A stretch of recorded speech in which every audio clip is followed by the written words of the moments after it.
Hi friends, எல்லாருக்கும் வணக்கம். Welcome back to சித்து சமையல். இன்னைக்கு நம்ம சித்து சமையல்ல சிம்பிளா பருப்பு குழம்பு எப்படி செய்யறதுன்னு பார்க்கலாம். இது ரொம்ப ஈஸியா பண்ணிடலாம். வேலைப்பாடுகள் எல்லாமே ரொம்ப கம்மி.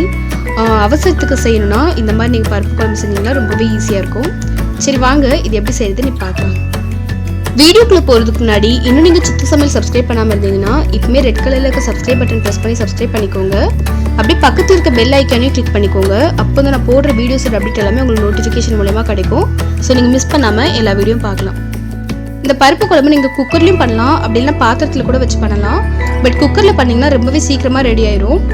முதல்ல 50 கிராம் அளவுக்கு துவரம் பருப்பை 2 தண்ணி ஊற்றி அலசி நம்ம இந்த குக்கர்ல சேர்த்துக்கலாம். நீங்கள் துவரம் பருப்பில் தான் செய்யணும்னு இல்லை, பாசி பருப்புலையும் பண்ணலாம், இல்லை மைசூர் பருப்புலையும் பண்ணலாம். எதில் பண்ணாலும் ரொம்பவே டேஸ்ட்டாக இருக்கும் இந்த குழம்பு. இது கூட 1 கிளாஸ் அளவுக்கு தண்ணி சேர்த்துக்கிறேன்.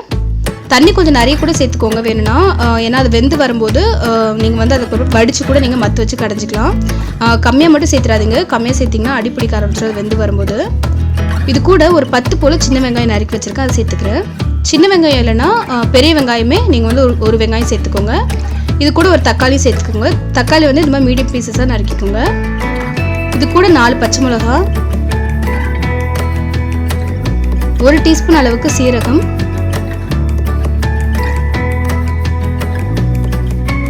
1/2 ஸ்பூன் வெந்தயம். வெந்தயம் ஆப்ஷனல் தான், உங்களுக்கு வேண்டாம்னா நீங்கள் விட்டுலாம். ஒரு 10 பல் அளவுக்கு பூண்டு,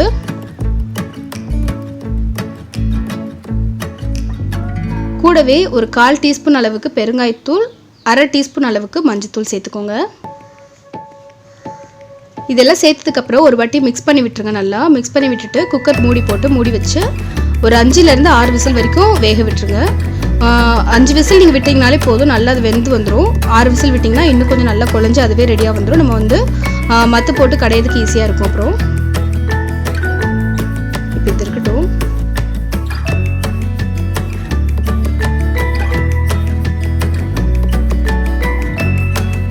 இப்போ ஒரு 5 விசில் விட்டுருக்கேன்.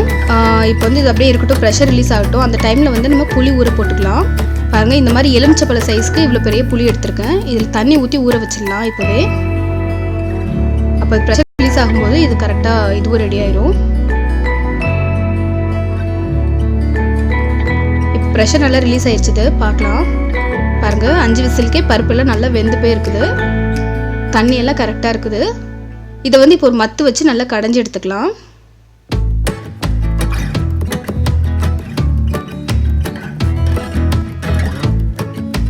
பாருங்க, நல்லா வெந்துருச்சுனோடனே மத்து வச்சு கடையும் போது ரொம்பவே ஈஸியாக வந்துருச்சு பாருங்க.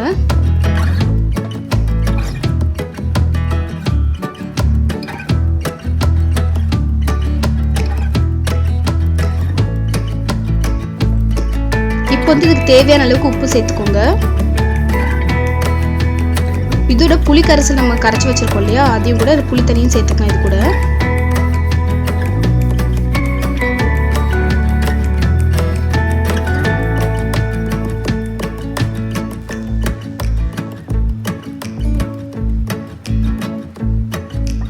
இது ஒரு வாட்டி மிக்ஸ் பண்ணி விட்டு தனியாக எடுத்து வச்சுக்கோங்க.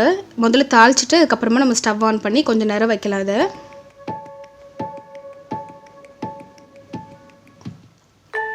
தாளிக்கிறதுக்கு 2 டேபிள் ஸ்பூன் அளவுக்கு எண்ணெய் சூடு பண்ணிக்கோங்க.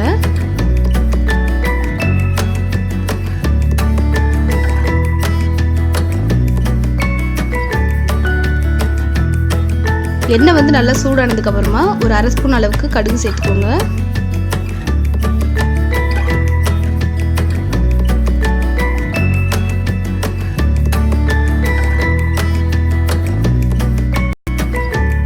கடுகு இது மாதிரி நல்லா வெடிச்சு வரட்டும். வெடிச்சு வந்ததுக்கப்புறமா வெங்காயம் சேர்த்துக்கோங்க. நான் சின்ன வெங்காயம் ஒரு 8 வெங்காயம் போல் இது மாதிரி குட்டியாக நறுக்கி வச்சுருக்கேன், அதுவும் சேர்த்துக்கிறேன். சின்ன வெங்காயம் இல்லைன்னா எப்பவும் போல் பெரிய வெங்காயம் கூட நீங்கள் யூஸ் பண்ணிக்கோங்க. கூடவே ஒரு 3 காஞ்ச மிளகாவே இந்த மாதிரி பொடியாக நறுக்கி சேர்த்துக்கோங்க. நம்ம காஞ்ச மிளகாவும் இது சேர்க்கறதுனால இன்னும் ரொம்ப டேஸ்ட்டாக இருக்கும். கூடவே கொஞ்சம் கருவேப்பிலையும் சேர்த்துக்கோங்க.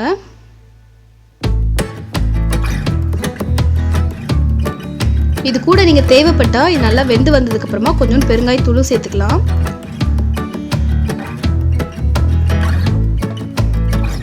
பாருங்கள், இந்த மாதிரி நல்லா வெந்து வந்ததுக்கப்புறமா நம்ம பருப்பு குழம்போடு சேர்த்துக்கலாம். இதை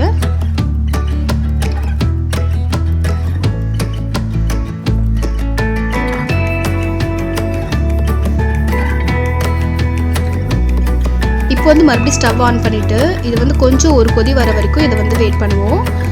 ஏன்னா ஒரு கொதி வந்துச்சுன்னா அந்த புளியெல்லாம் ஊற்றிருக்கோம் இல்லையா, ஸோ அதனால் இது வந்து ஒரு கொதி வந்துச்சுன்னா நல்லா இந்த சாறு எல்லாமே நல்லா இறங்கி இன்னும் டேஸ்ட்டாக இருக்கும்.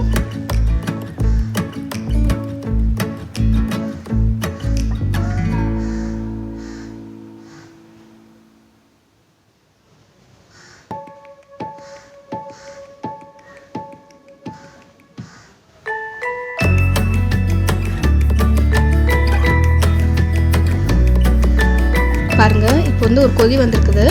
இனிமேல் வந்து நம்ம ஸ்டவ் ஆஃப் பண்ணிக்கலாம். உங்ககிட்ட கொத்தமல்லி இருந்தால் கொத்தமல்லி கூட கொஞ்சம் மேலே போட்டுட்டு அதுக்கப்புறமா ஸ்டவ் ஆஃப் பண்ணிக்கோங்க.